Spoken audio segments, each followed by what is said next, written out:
It's time for the Texas Perspective on current news and events. A man who calls it like he sees it, without the normal political correctness you may have grown comfortable with. This show is not for the faint of heart or easily offended. Chances are you will learn something and along the way get to hear some great music from bands you may have missed. The doctor is in, and he will see you now. Well, I guess we better get on with it.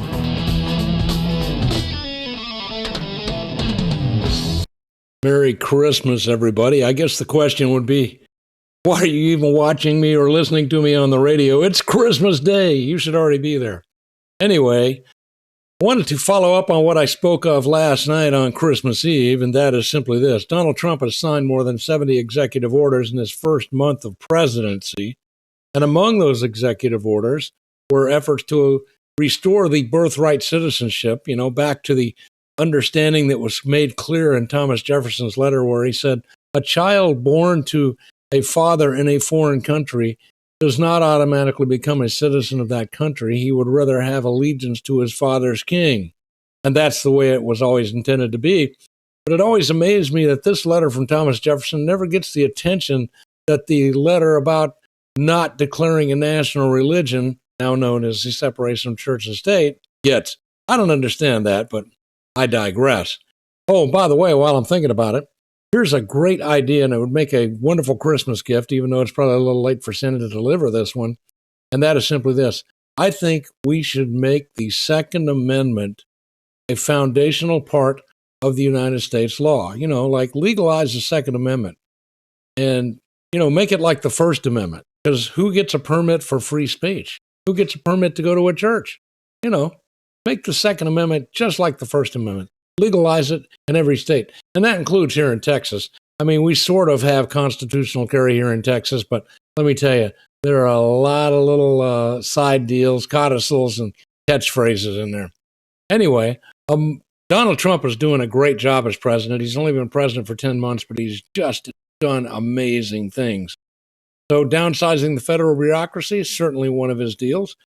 Regulation, federal regulation. He has moved to give the White House direct control of independent federal regulators like the Securities and Exchange Commission and the Federal Trade Commission and the Federal Communications Commission. The executive order that Donald Trump signed last Tuesday gave the president more power to shape the oversight of the financial system and to lay criteria out for transportation safety, basic consumer protections, good stuff. Once again, Donald Trump is just doing an incredibly good job. He signed an executive order meant to expand access to and reduce the cost of in vitro fertilization for parents that have problems in that area. And that is called reproductive care. Killing your baby is not reproductive care. Americans need reliable access to IVF, he said. The Office of Management and Budget, he outlined an executive order to oversee those functions to make sure that the waste, fraud, and abuse is going to get taken out. And thank you for the Department of Government Efficiency, the DOGE, led by Elon Musk, because they did an incredible job in cutting government spending. And the main reason I'm telling you this is because Congress has already codified 70 of these executive orders into law. So if they were just left as executive orders, well, the next time we got a Marxist president in there, well, he just, say, all right, none of these are no good. Is that good English? No, that was bad English. But the point is, now they're federal law, so it's going to require another federal law to overturn these. It's going to be a little tougher row to hoe, especially considering in the midterm elections, it's unlikely that any Democrats will be elected in the midterm election. That's assuming we do have legal elections. That's assuming that another Christmas gift would be we purge the voter rolls in America. And you should be talking to your state chairman and your county chairman and tell them we want the voter rolls purged every 2 years. We don't want anyone voting that does not register to vote every 2 years. Why? Because we had literally millions of dead people that were voting. And a lot of those dead people were good Republicans, but they started voting Democrat the year they died. Isn't that amazing? Anyway, the White House said that all orders also seek to end taxpayer-funded benefits for any illegal alien. So if you came into our home through the back room window you're not going to get any goodies. That, of course, should have been the law a long time ago, and it would have been during the Bill Clinton administration, except for the leftist lawyers said, well, we can use discretionary funds to give welfare to these illegal aliens. So the 1996 welfare overhaul denied most public benefits to people that were not here legally, but that's how they undermined it by just simply saying, well, we'll just take it out of discretionary funds. But the good news is 70 of those orders have now been signed into law. It's not being reported anywhere except for right here on Freedom 1300. So I hope you are indeed having a good Christmas. I hope you're with friends and family. I hope you ate until you couldn't eat anymore. And maybe it's not too late to watch another good Christmas movie like Die Hard. Die Hard is a great Christmas movie for almost the entire family as long as they're over the age of 12. Well, there's an ongoing debate about whether or not you should talk to your children about Santa Claus and his true identity, because obviously he can't always go around as Santa Claus.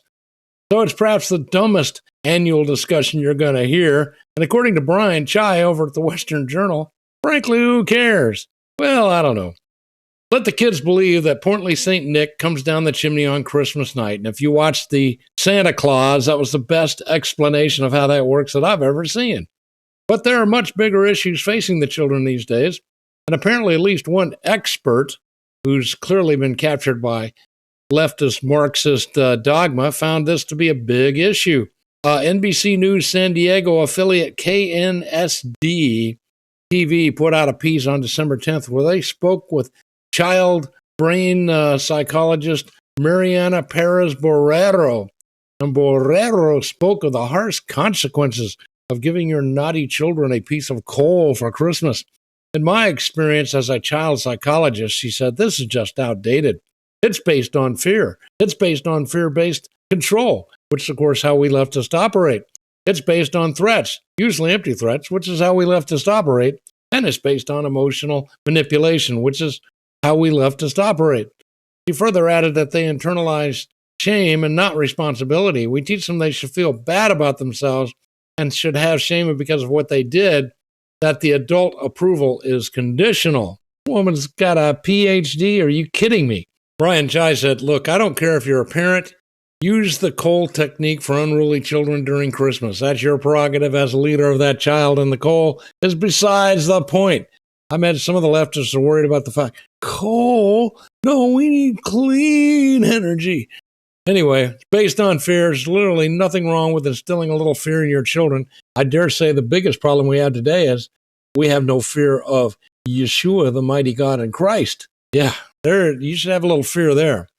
The world is generally a scary place, though, and it's getting scarier because we've allowed Islam to start taking over Texas, and I'm afraid that we're not doing anything to solve that problem. But fear of consequences or fear of failure, according to some people, is setting them up to falter as adults. But I can tell you that at least half my life, I got up and went to work in fear every morning because what I was doing was very difficult, and there were no instructors in my field in those days when we were doing home electronics and telephone systems and things like that. But every day I went to work knowing that I was going to have to figure this out, and there was nobody I could look at. We didn't have YouTube videos in those days. Anyway, concerns about fear-based control and threats are actually, in my opinion, and Brian Chai's opinion, healthy impulses. It's based on emotional manipulation. This is a scary-sounding phrase that is actually just a weak parent's way of justifying not bothering to try to raise their children and give them a proper philosophy. Emotional manipulation is kind of necessary for young brains to learn how to integrate into society. And without it, well, emotions run unchecked and with no safeguards and no off-ramp. And then they end up in prison. Or worse, they internalize shame. She said, oh, this is rich. Shame or the distinct lack of it. It's arguably the best reason societal rot has set in the way that it has. We got TikTok slop, and we got that website for only girls and participation trophy culture. They all come from a distinct lack of shame in society. And to be clear, not unlike fear, shame can be a parental tool. Shame plus a tender hand.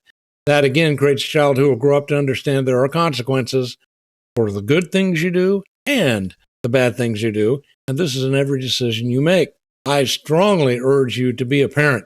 You know, your children have friends. They need parents. So good behavior should be praised and reinforced. Bad behavior should be shamed, disapproved of, and ultimately punished. And if all you got was a chunk of coal in your stocking, well, got off light. Let me tell you, my dad was a very stern disciplinarian. I still bear the scars. But if people are going to present as experts on parenting and tacitly set up future generations to fail, well, we can't let that slide without a retort. Finally, let me say for the staff and management here at Freedom 1300 in Beaumont, Texas, thank you for being part of our station. Thank you for telling your friends. Thank you for sharing it on social media. You know, we have a Facebook page. And thank you for advertising here on Freedom 1300 because, well, this place doesn't run on sunshine and well water and even good wishes. It runs on advertising dollars. And thank you for advertising here. So this being Christmas Day and all, I'm going to play a little bit of Christmas music to get out of here. My favorite Christmas music band is Mannheim Steamroller, but my second favorite Christmas music band is Trans-Siberian Orchestra. So that's what we're going to end with today, their version of Carol of the Bells. God bless. I will see you, God willing, tomorrow.